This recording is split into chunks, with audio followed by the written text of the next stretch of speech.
Lisa Pike Fiorindi will be the next speaker.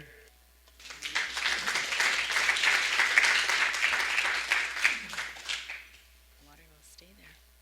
I hope so. The piece I'm going to read tonight, it comes from a larger piece, so I just want to take a few minutes to contextualize. The piece I'm going to be reading from is called Italian Fragments, and it's something I wrote probably about 13 years ago based on my experiences in Italy in the early 1990s. And really it's a piece about being an outsider and about not being Italian and not being of Italian origin and wanting to belong. And so the two parts you're going to hear, they're kind of a juxtaposition of this young woman's voice and her experience living in the family home of her fidanzato, and the grandmother's voice, someone to whom she becomes very attached. So it's sort of the parallel voices and experiences of these two women. So, Italian Fragments. They say you're making progress when you start dreaming in another language. Vieni, vieni a fare una passeggiata con me, hand extended, sun bright on exposed skin. A cool wind comes down and up, touching, brushing inner thighs, warm stones, white worn smooth, blocks cut perfectly, precisely, pushed up slightly by time. I stumble over the edges, he smiles. Glass blowers in windows, bambini che giocano con un pallone rosso, blue sky above the square. Who was St. Mark? Another sip of beer, il tuo braccio sopra le mie spalle, light and delicate, no trace of tension, we are young. Voi, quegli orecchini.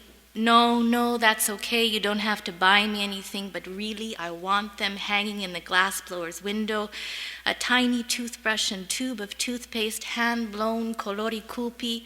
I imagine them already dangling from my ears, one last look at my reflection, girando le spalle alla vetrina. We went for a ride in the mountains. It was dark. He handed me the rolling papers and cigarettes, Marlboro, of course. Slide one out, lick it along the side, place it on the palm of my hand, wet side down, apply pressure. The tobacco falls out. I gather it up in a mound in the center of my hand. Piece of hash delicately placed on the highest point of the mound. He hands me a lighter. Tieni, non ti bruciare. Time for her bath. They are already arguing, the three of them, all trying to maneuver her and the white plastic patio chair into the shower. She doesn't want to go, of course, and she calls them names as they undress her. Standing silent on this side of the frosted glass, I watch shadows of figures, snatch rhythms of voices, and wish I were inside wanting to be the one to coax her out of her cardigan with its fine blue knit and round navy buttons, always done up except for at the bottom where the edges of the sweater spread out over her hips.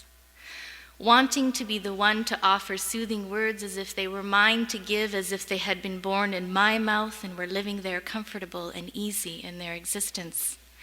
Wanting to stand over her, eyes half closed, washing brittle gray hair, gently massaging her scalp, while wondering in the most strange and vague of ways, why is it that I should want to bathe an old woman?